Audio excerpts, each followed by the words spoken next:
Happy Sunday morning, everyone. Depending on where you are, we are all over the globe today at the Cool Table. It is not located in one specific place. Hi, I'm Beth. I'm in Memphis, and it is noon. And we are with Karen and Heidi, which Karen is in Africa and Heidi is in California. So we are just spanning time here. And welcome to the Grisha Book Club, and welcome to our discussion of Six of Crows. I have my copy right here.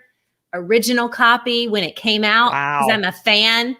Everybody say hello. If you're in the chat, tell us that you're here, and we would love to talk to you while we're talking about the book. Say hi. Hey guys, Heidi, super stoked to be here. I am a big fan of this form of Grisha universe, the Six of Crows, Crooked Kingdom. Big fan of it. I prefer it over, dare I say, I prefer it over Shadow and Bone. So I'm excited to talk about it. Yeah, Karen here. Super glad to join. I want to thank everybody for putting up with my kooky time schedule. It's 6 o'clock here in the evening. And so for Heidi, it's like 6 o'clock in the morning, I think. It's super early. I agree with you, Heidi, 100%. As much as I loved Shadow and Bone, and it will always sort of be like that first love because it was the introduction into the universe. I just think that Six of Crows is much better. It's more complex. It's far more, I think, character-driven versus sort of setting up the universe. So to me, that's more interesting. Yeah, Alicia just said she prefers it too. I think it's kind of universal to think that Six of Crows, especially if you read Six of Crows and Shadow and Bone back to back, like we just did for Grisha Book Club, you can really tell how Leigh Bardugo's writing evolved, or at the very least, how she chose to, start a whole new series with something completely different, because they are not written the same at all. It's pretty interesting.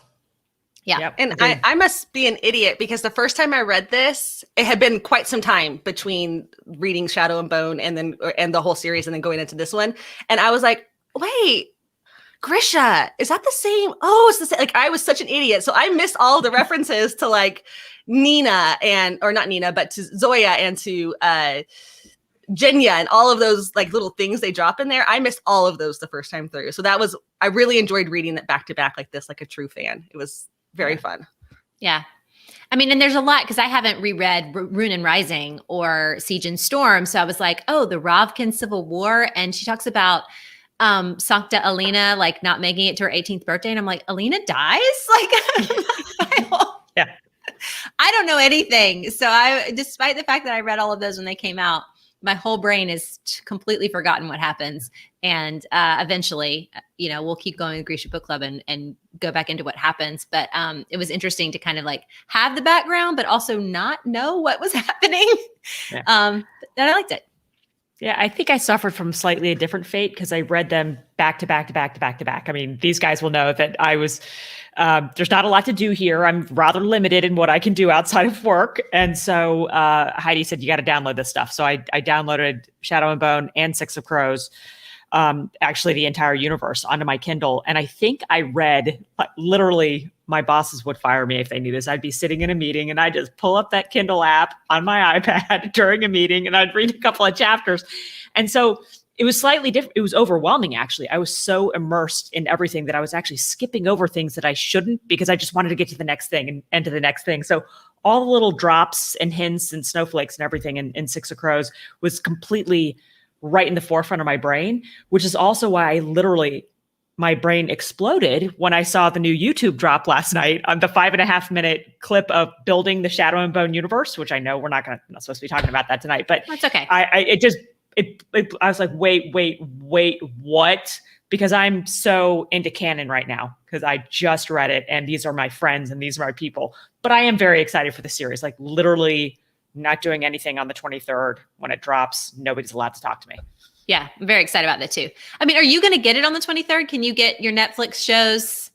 You've got like a little fun VPN? Fact about Netflix. It doesn't matter where you are in the world. If it's a Netflix original, it's not blocked. So I can watch everything globally that drops. If it's a Netflix original. If it is not, then I have to VPN and mask and bounce off like 18 satellites. But I don't think I'll have to do that for this. Oh, that's good. Well, then will you get it before we do? Probably. Huh. You're not allowed to text us. too early.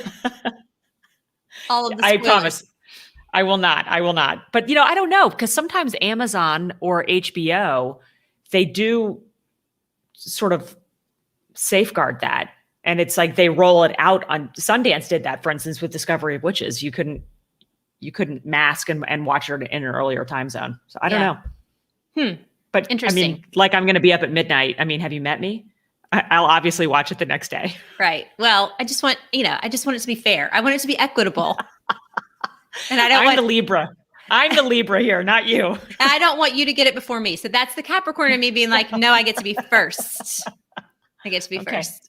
Okay. Despite the fact that I've like begged Netflix to like let us have screeners. I've sent them like 8 emails. I'm like, have you seen how much we've covered this? Please like just let us have screeners. We are not important enough. That's okay. We will be. We're getting there.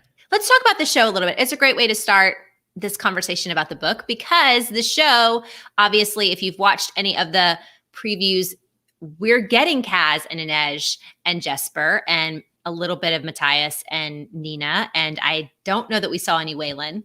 I don't think we did. But he's not in any of the art. Right.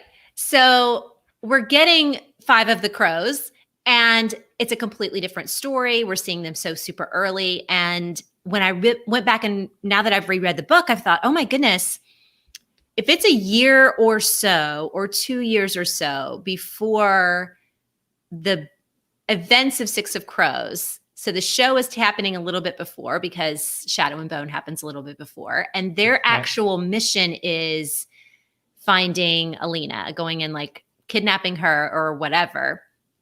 It seems to me like we're changing the canon background of Kaz and Anez and Jesper to fit the timeline. Like no longer is it going to be that they're 17, maybe, perhaps they'll be older, or this is just, they've just been taking they've been the dregs. He's created the gang up. I mean, because it looks like they are who they are at the beginning of Six of Crows, but it's 2 years prior. What do y'all think about that? I think that's right. And I think that also might explain why we're not seeing Nina or Matthias in any of the promo art, because their story is so specific to the original timeline in the books, right? Remember, she escapes, they have their adventure, for lack of a better word. That doesn't work anymore. That backstory doesn't work anymore if these universes are coming together in parallel. I also think it preserves the opportunity for the next series to be about going up to Fjerda on the original, like, get the drug thing, right? So I think it'll be an interesting way to introduce all of this and then still have more story to tell later. I think that's what's going to happen. But there is Nina and Matthias key art. Mm-hmm. There is some pictures of Nina and Matthias. There is, but they're not in, for the most part. There's a fleeting glimpse of who I think she is in the making of the Shadow and Bone universe or whatever. But in the 2 trailers that have dropped, they are not central. No, definitely not central. But I mean, how do we think they're putting them in? I mean, she's supposed to be just a Grisha in the Little Palace during this time frame. And maybe that's where she is. But is the picture of them together? Yes. The pictures I have seen looks like she's on a ship. And it looks like he is behind bars and she's bringing him something. That's what it looks like to me. And then the other one I've seen is them. It looks like they're in the snow and they're on the ground. So I took that to be that this is after they have been through the shipwreck and they are on their like survival mode. So I kind of think they're going to like splice that in there, but they're going to have to change the timeline because she can't be at the Little Palace and Anez can't be free from the menagerie and also the Wraith at the same exact time that Alina is, just now learning her powers. So I'm interested to see how they work that out.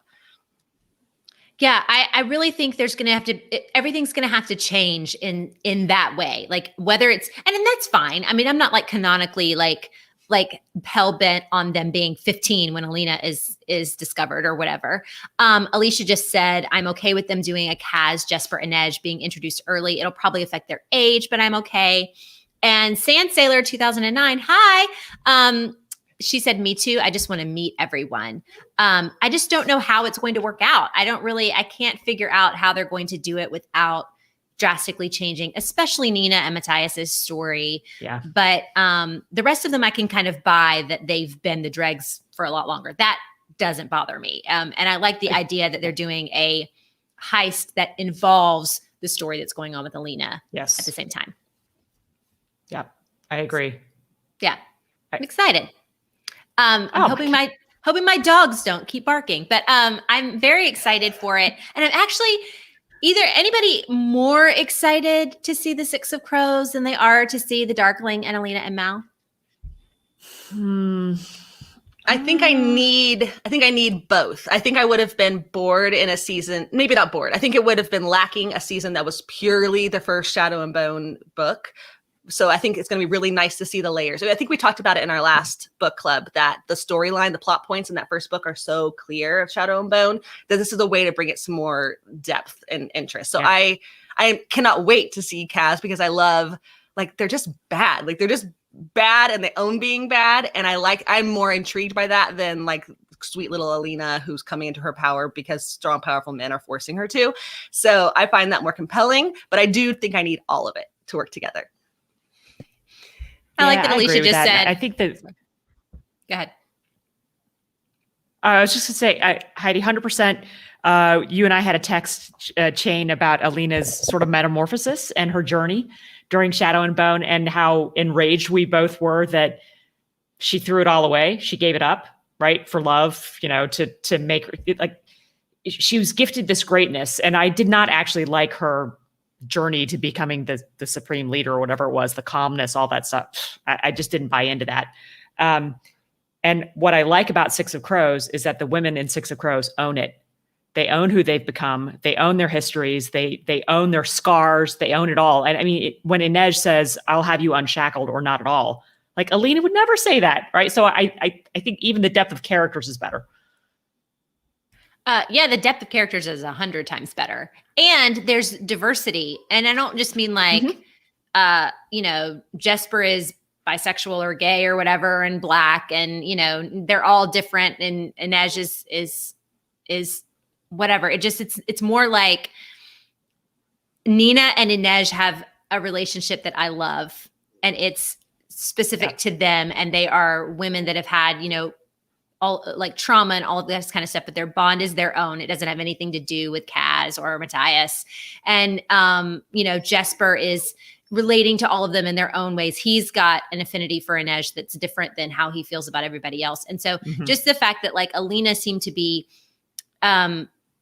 completely, defined by her relationship to either Mal or the Darkling at any given point in time. And the rest of them, or at least the Crows don't have that problem. They're all kind of relating to one another in their own ways. And that leads me to the very specific thing that kills me about this book. And that is how much time we spend in the past. This is such a weird, strange way. I really think it's a very strange way to tell the story. Every time we move to a new plot point, she stops and gives us a huge amount of backstory. I mean, big flashbacks constantly. I actually thought to myself, I wonder how much of this book is in past perfect. How many times is she just like, Kaz had done da da da da da, like everything is, it has to be at least 40% past perfect. Maybe past. Maybe more than that, honestly, because the plot of the heist and the ice palace and all of that, what's that place called? Ice Castle, Ice Palace? I don't know. I don't know. But that plot, that whole story was to move their individual character stories. And so, yeah, you're right. I think I would say more of it was about the backstory, honestly. Every single part, she was climbing up the chimney and she was talking about something from her past. I mean, it was constant. You're right. I didn't mind it though, because that was the part that I found interesting.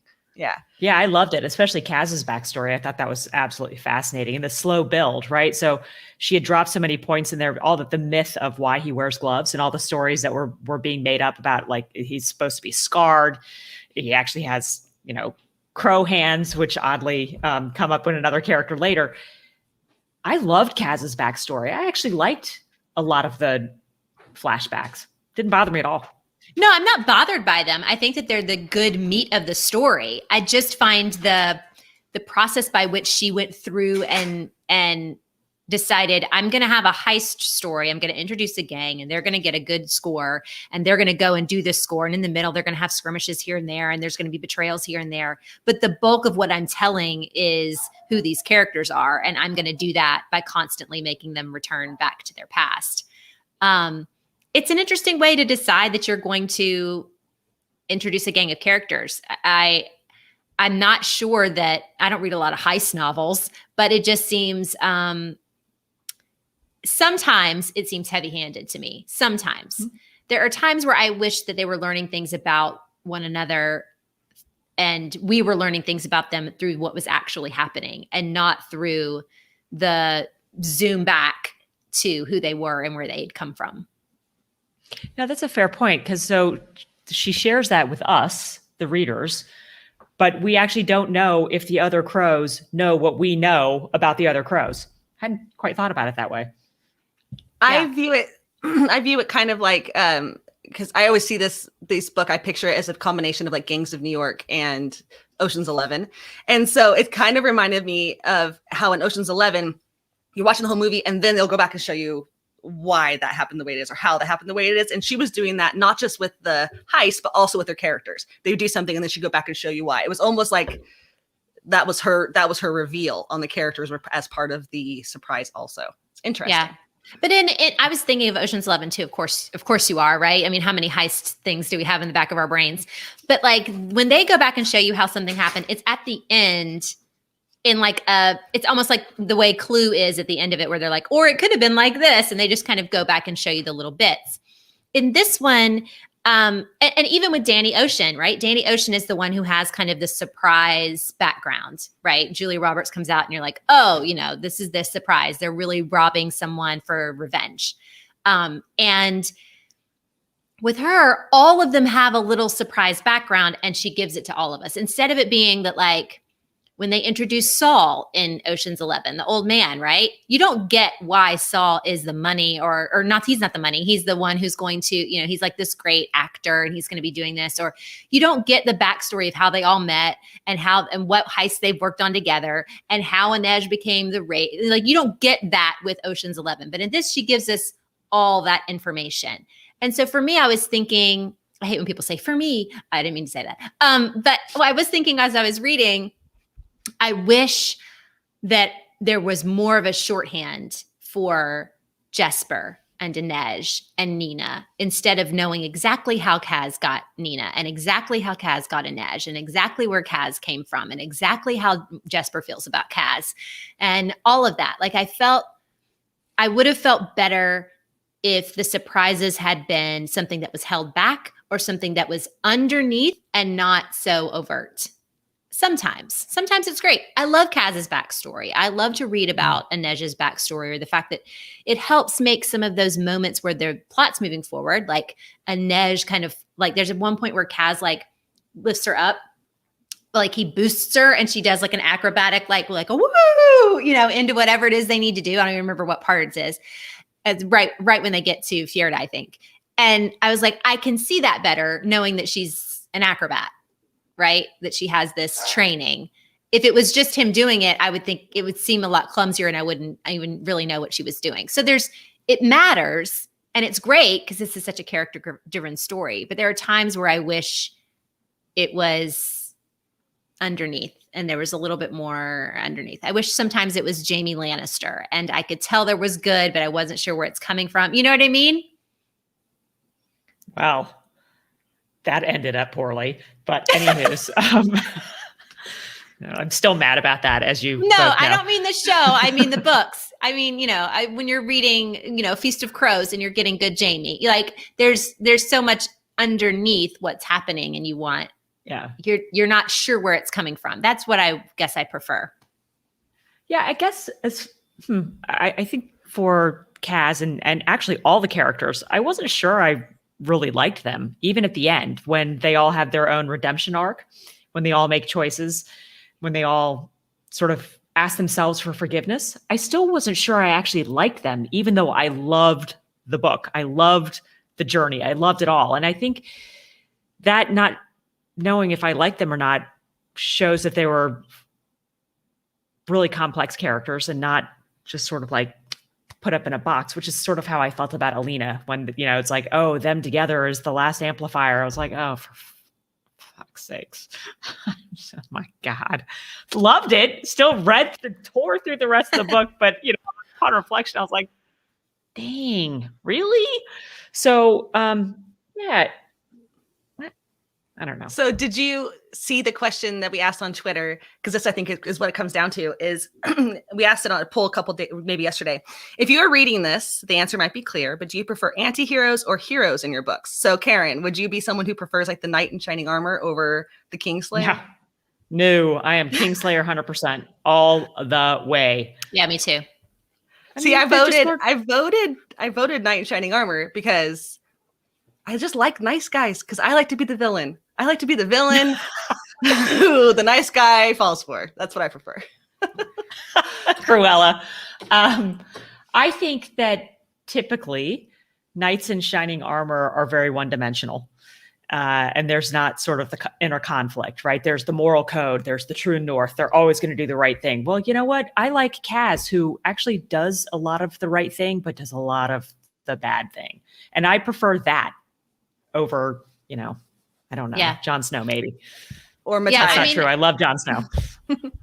Well, I mean, Matthias has anti-hero in him too, because he is cool with killing this entire group of people. He's a Nazi. Yeah. So, I mean, he's not really knight in shining armor, despite the fact that he has a moral code. That's not who he is either. But I'm definitely anti-hero. But I think even when I think about like male romances that I've read, I'm always drawn to the one that's like mean. And, Matthias and Nina have like the grumpy sunshine trope going on. She's sunshine, he's grumpy. And I'm not necessarily drawn more to Matthias, but I am drawn towards the ones that tend to be bad and require the love of a good woman, the love of a good looking dude to get them to get some of that to go away. When I think of Captive Prince, which is my absolute favorite fantasy ever, and there's the stalwart, perfect, fair, just Damon, who's a prince from one world, and then there's Laurent, who is horrible, and he's a snake, and he's all of these other things, and he's constantly doing these horrible things, and yet his backstory, which we learn in fits and starts and bits through everything else, which is why I love that book so much, is something that breaks your heart and makes you realize that he's not a horrible person. He's had all of this trauma, and he's doing his best to like let his people do the right thing. So it's like there's just the anti-hero just has a lot more layers. He's the onion. He's like he's always got more going on, and it doesn't mean that you like Jespers any less. Jespers are great. I mean, Jespers probably more knight in shining armor than anybody else. But I love me an anti-hero. Yeah.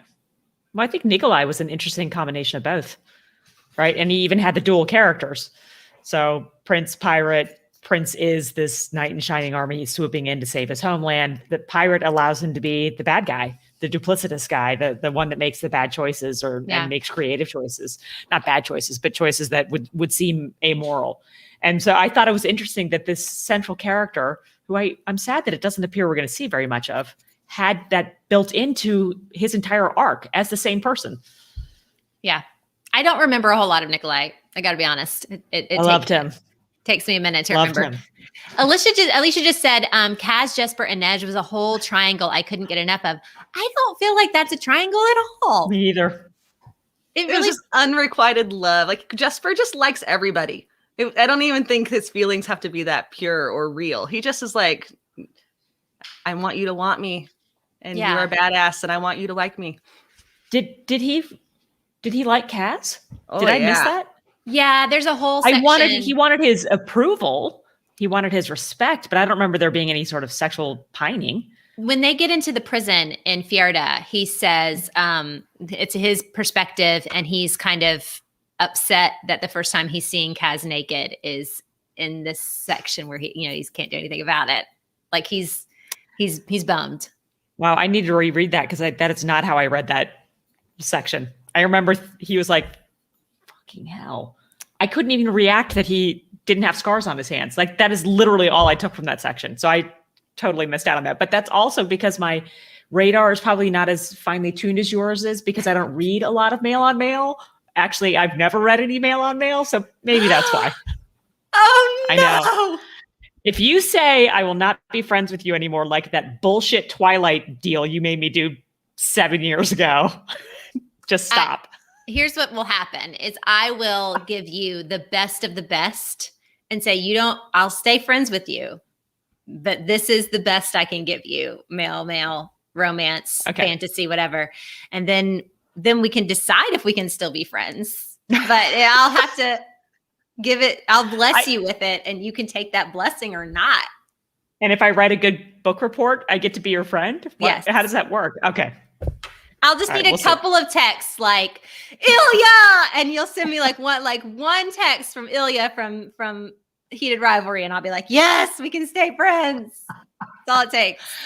Okay, good. We'll do. But I do know what Alicia means, though, because I think that trio, like Kaz obviously likes Anez, but Jesper is kind of the one that she can actually talk to, because Kaz is always like in his head, I love her. She completes me. I will die if she leaves me. And then he's like, you're an investment. Like he doesn't have the ability to vocalize his feelings, whereas Jesper maybe doesn't have, like, it's pretty surface level, but he doesn't have a ton going on underneath, but he will be able to vocalize how she's feeling. So it kind of is an interesting trio there.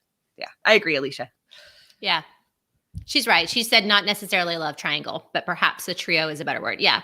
I mean, and I think that's what's going to be great about the show as well, as we get the three of them for probably a long amount of time. Are going to be the ones that we really see working together, which makes the season 2 probably be even more exciting, because we're just going to get deeper and deeper into what really happens with them in this book, hopefully. So let's go back to Twitter and a couple of our questions from yesterday. The first question I asked was, when first introduced to them, who seems to have the most to lose? And overwhelmingly, everybody said, well, what do you think they said? Do y'all know? If under Kaz, Anez, Matthias, or Nina, who has the most to lose? I mean, I think to lose is probably Matthias, because he's going back to jail and fighting, people in the pit. But as far as like damage and the need to escape the life they're in, probably Anez. Kaz likes where he is. I don't think he has that much to lose. Kaz is loving. I mean, he's kind of miserable, but I think he enjoys being miserable. Yeah. And Nina is past power right now. I mean, Nina is in a kind of a good position too, in a weird way. If she can forgive herself for her betrayal to Matthias, yes, she has that's the only thing that's sort of driving her forward. I agree. Anez has by far the most to lose, because she has a richness of what she had in the past. She wants that family. She wants that, that life again. Jesper is just running from everything, right? So he doesn't, with no direction almost, just away. And I think you're right about Kaz. His desires to be the best criminal, the richest, the one who exacts the best type of revenge. He's already lost everything as far as he's concerned, and doesn't actually see a way to get that back. He doesn't even know if he wants it back, but Anez has a fully realized vision of what she wants. So I agree. That means I think she has the most to lose. Yeah, Anez won by a landslide. She won on that one big time. And then Matthias, and then Kaz. So most people agree. Anez has the most to lose. And I mean, I feel like Anez is still in the most precarious position, despite the fact that her indenture's been purchased by Pekka or whatever. She's got... She's less stable. Kaz is the head of the dregs, and even if he were to be off on his own, would be okay. If she goes off on her own, she loses the protection of the group. No doubt, Tanta Helene is going to be after her if that becomes something that she has to do. So Anez always seems, despite being, I really think, probably the most capable of doing the thing that she's tasked to do, she feels like almost Grisha in the way that she's able to do what it is she does. I mean, they have there's even in the very, very beginning when she's just, going across these rooftops, there's no sense that Anez is going to fail in what she's doing. And so I just feel like she's almost magical in what she's capable of doing beyond what Kaz or Jesper are capable of doing. I still feel like she seems the most fragile and kind of stays that way until the end. When she makes the choice to just be like, bye, bud. So what do we think of Kaz and Anez at that point? What do you think of their relationship? What do you think of their pining for one another, their mutual angst, and the ending for them, at least in this book? I love everything about them. Yeah.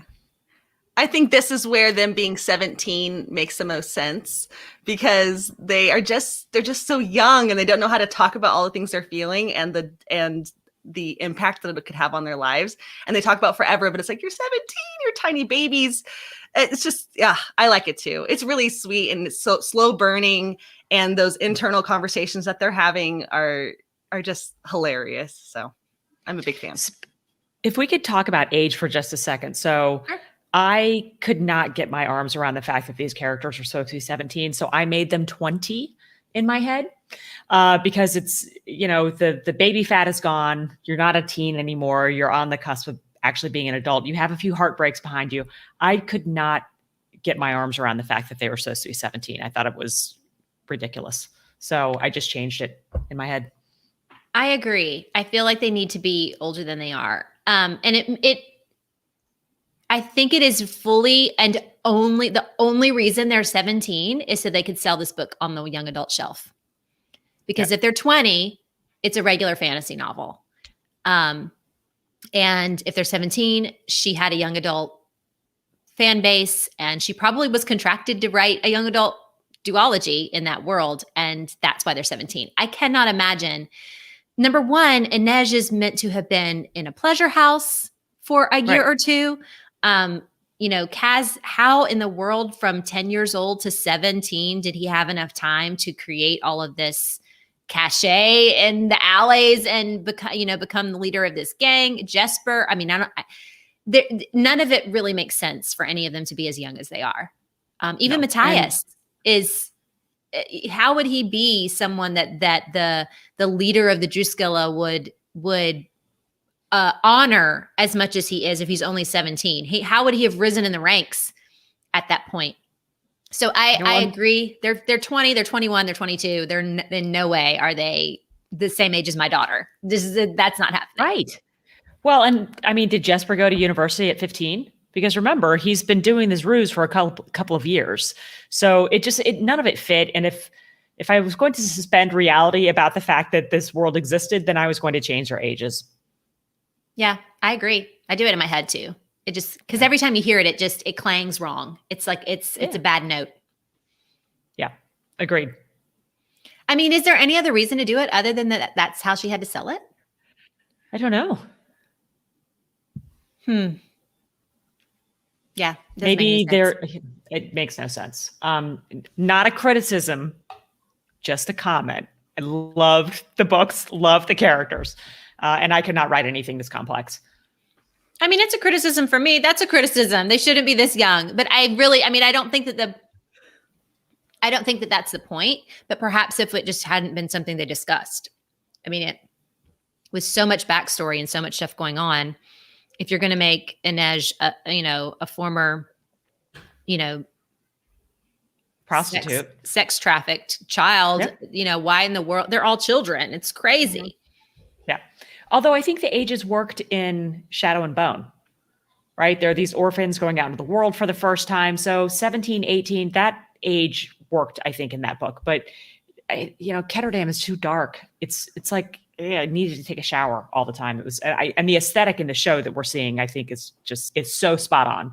Yeah. It's like constantly dripping water from a rusty gutter, I think it's going to be perfect. But I think the age groups, even for all the other Grisha in Shadow and Bone, that worked, right? The innocence will save the world. That worked for me. But the underbelly of Ketterdam, I think they needed a couple more years. Yeah.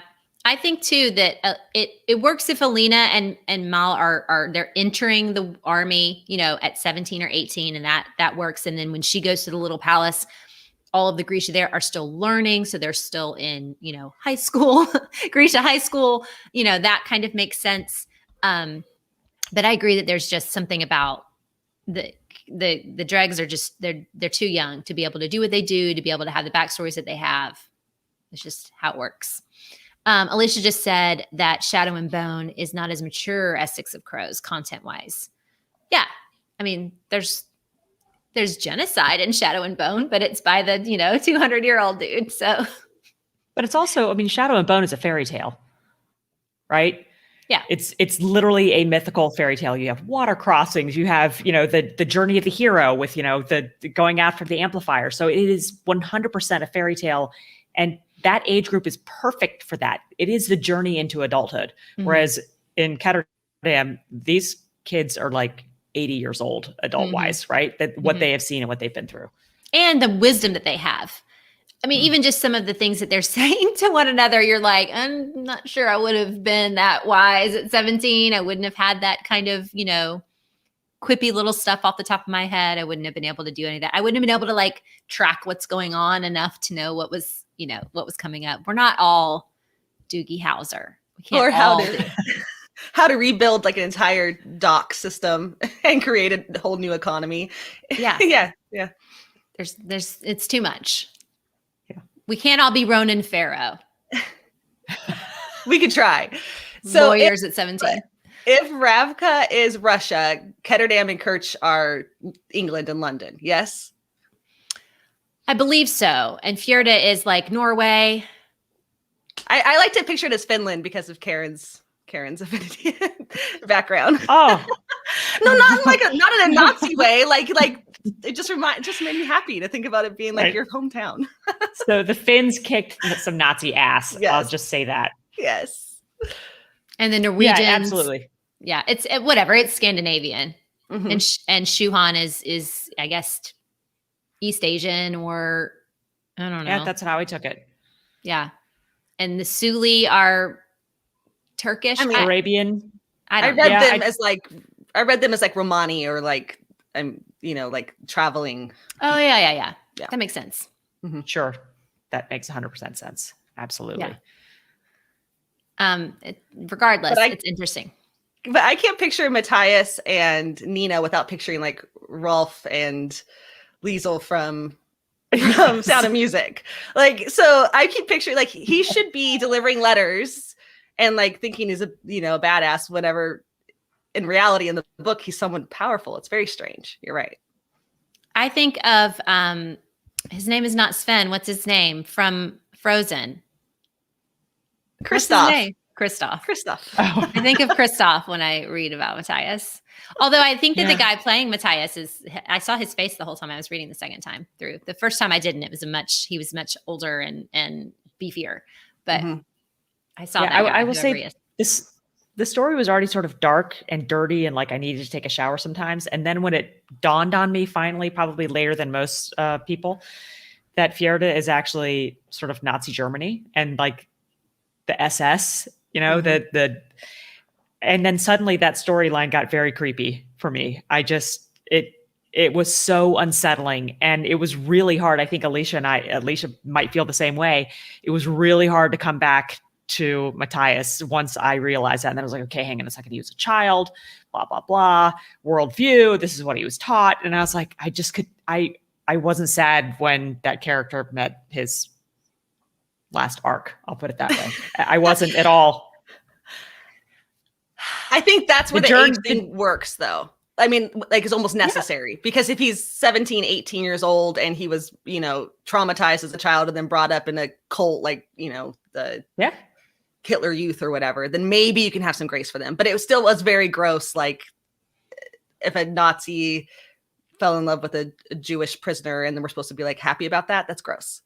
So I had to remove myself from that storyline a little bit because if I remove that, I like them. So it's an interesting one for me. Well, that's the interesting thought experiment, right? Like now, if somebody were to come up and say, I wrote a Nazi romance, we immediately say, no, absolutely not. Of course, for lots and lots of reasons. This is not a thing that anybody wants to read. And yet, as soon as you make the comparison between Matthias and Fjorda and Nazi Germany, does it complicate the relationship that he has with Nina, who would have been, in that analogy, a Jewish person that they were hunting down. So is it really the dynamics of Nazi romance or something like that that cause us to stop and say, no, this is not okay? Or is it the history, the real history of that thing that makes us stop and say, this is not okay?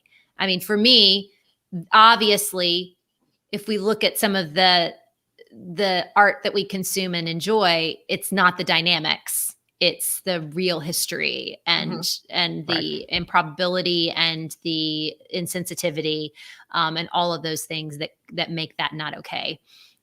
Because the dynamics it's icky only when you make the realization that it is the thing. It's like Kylo Ren being part of, a Nazi regime, right? In Star Wars. It's icky when you make the direct comparison. But outside of that direct comparison, the dynamics are murky, but that's what makes it interesting to read. I don't know. I'm going to gently, or maybe not so gently, push back on this. Okay. Because we've read Shadow and Bone. So we've had 3 full books of being immersed in the mythical and the powers of good that the Grisha have, right? They are our heroes. They are saving the world.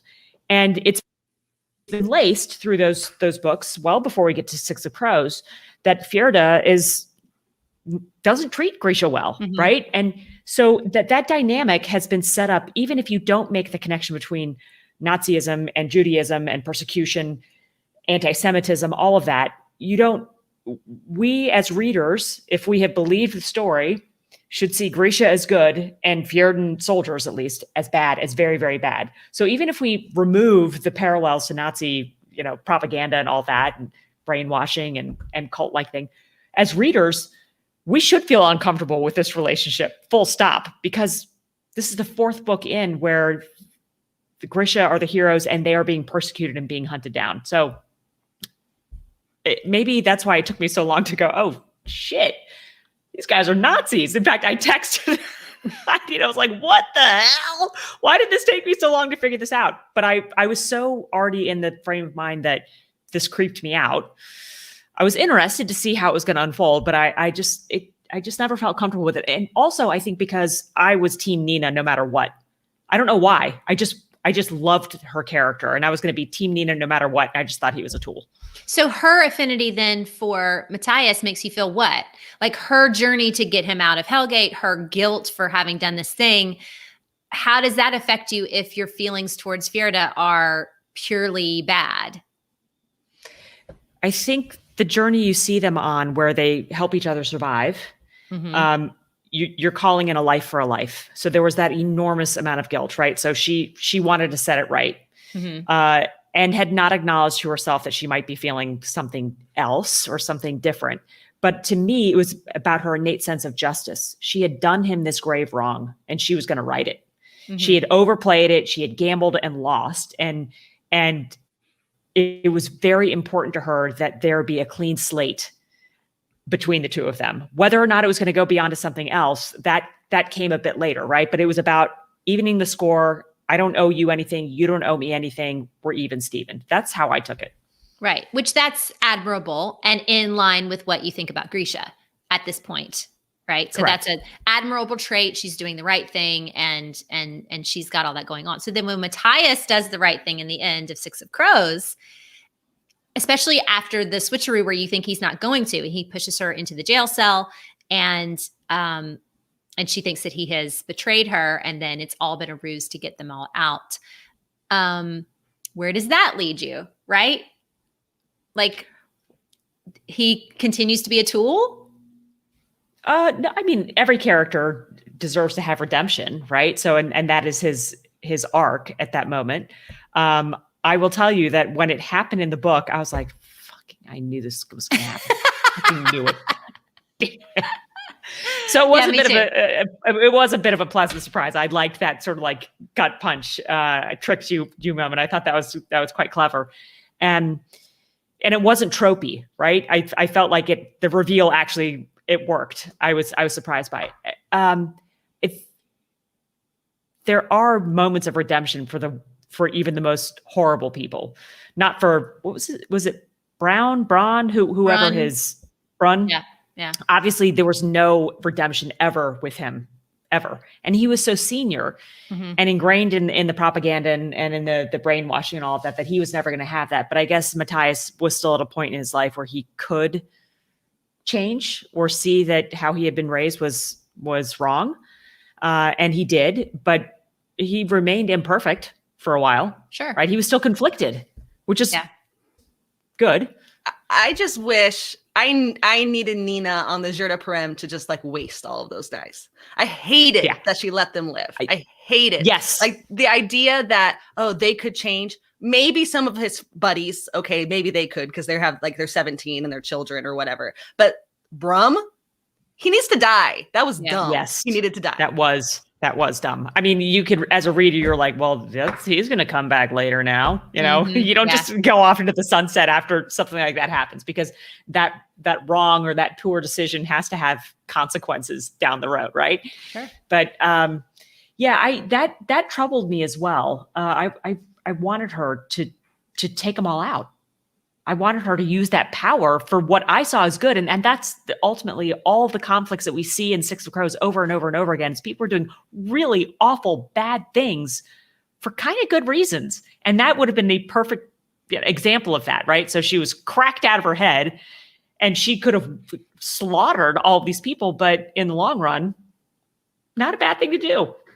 Yeah. But I think also it was the right thing to do from her paradigm, and so it would have made her more complicated if she became a mass murderer, just like she's accusing them to be. I would have enjoyed that, especially because we're getting it from her perspective, and she's got full control of her capacity at that point. She's not like, she's high, but she's not herself. It would be different if she was like, completely overwhelmed by what's going on in her body, but she's not. She's very aware. Yeah. I wonder though if it's a mistake. It's something that Leigh Bardugo does in all of her books. They're based in realistic places, and I wonder if that gets her stuck in these perceptions. Like we have these perceptions of Russia, we have these perceptions of Dickensian London, and so instead of having to world build herself, that kind of like creates itself for her. And I think it puts us in a weird position as readers because we're forced to view them as Nazis and I don't know. I think it could have, if it had been more world building done, I think it could have been more interesting if we were taking ourselves out of like the actual historical context. Lord knows there are enough pages to do that. You think? This one isn't tiny like Shadow and Bone is? Yeesh. I loved every word of it. And in fact, I'm going to have to read it all again because I literally do not remember most of it. That's how fast I was reading it. That's how I felt when I was insatiable.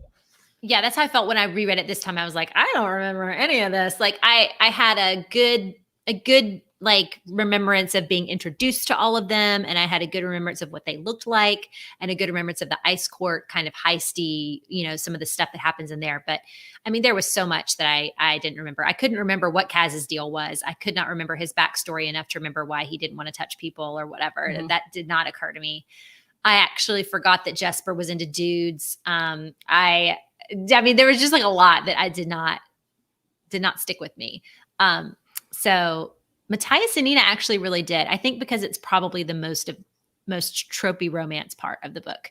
And that's the kind of thing that my brain's like, so I did remember a lot of what goes on between the two of them.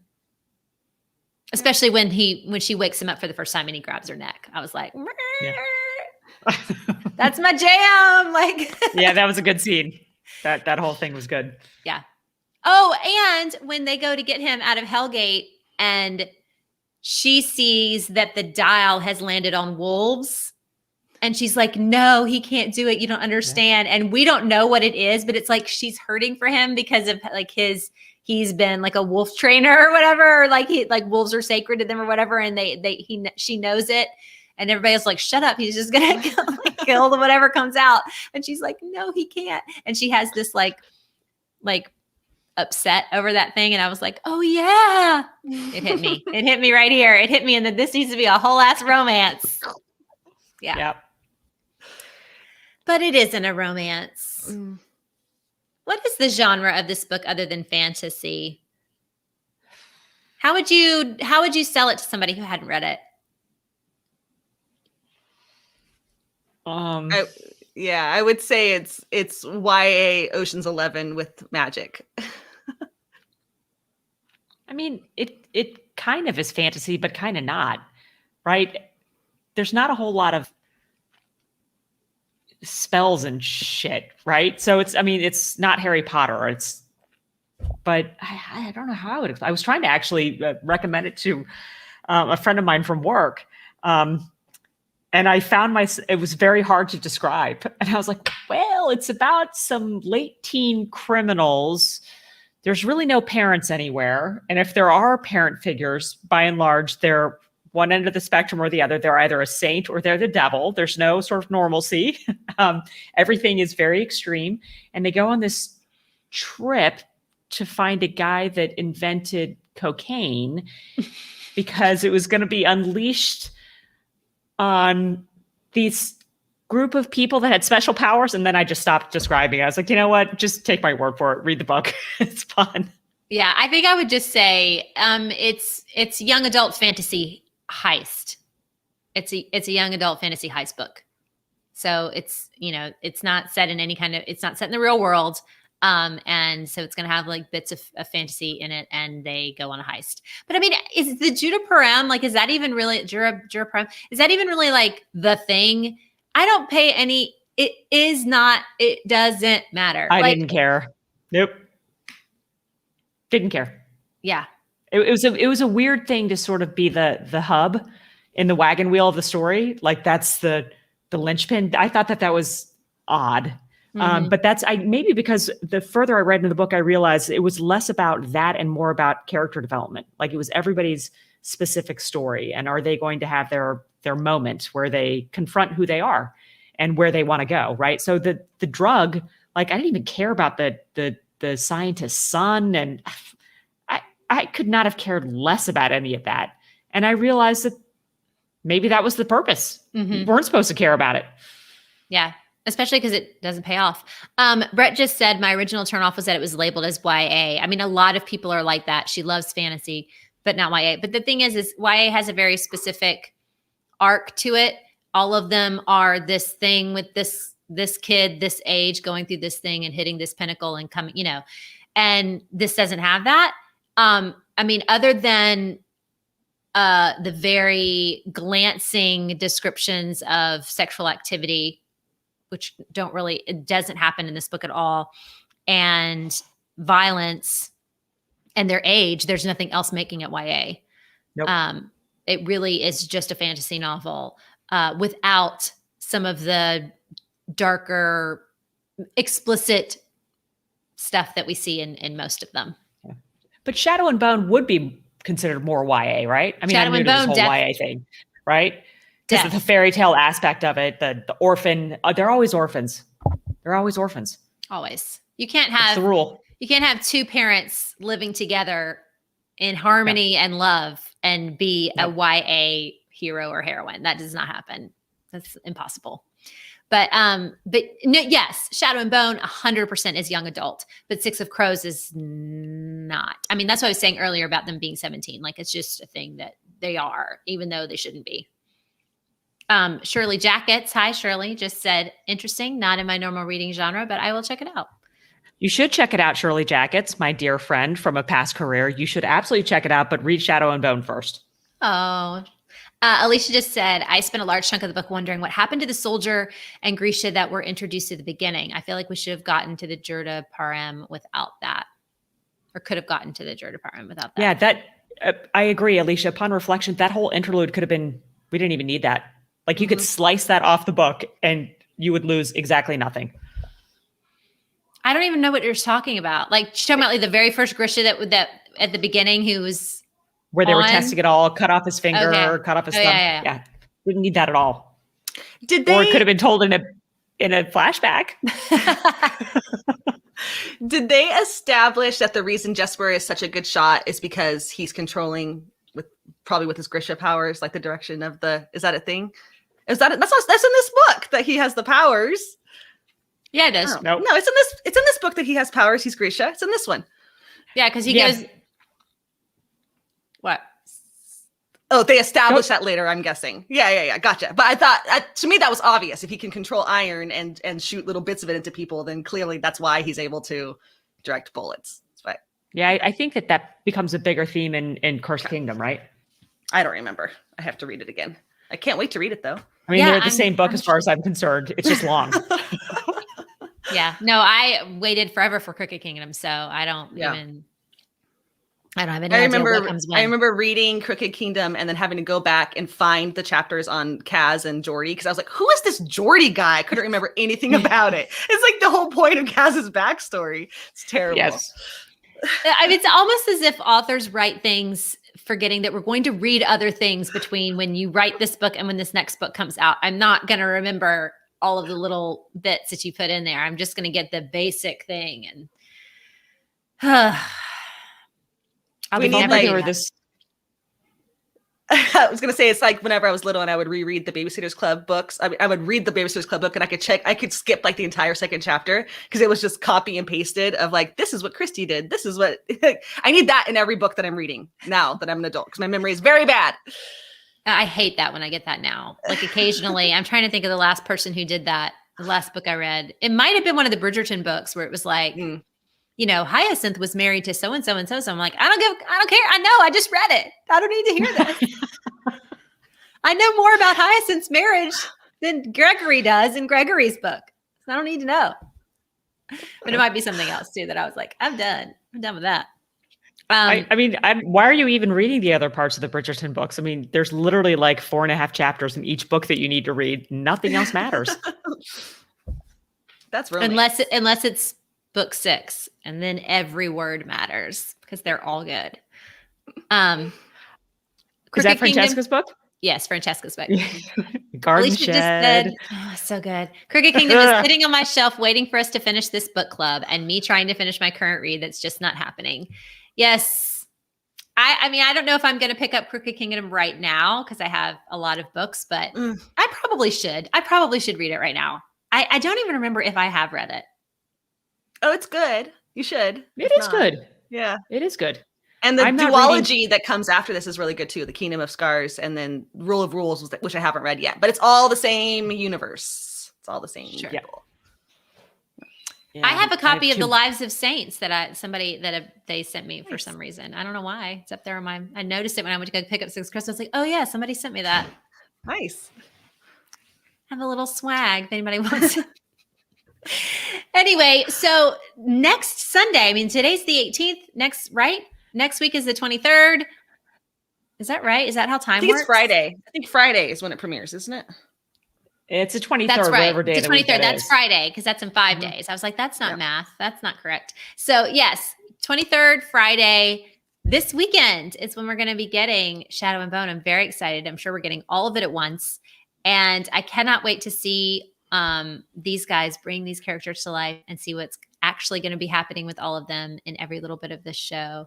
I'm very, very excited. So if you're interested in all of this, if you've been spending any time with us here on Grisha Book Club, we will be talking about it at the Cool Table. So come back and we will talk about the show very, very soon. I'm very excited. Thank y'all for joining us. Bye, everyone.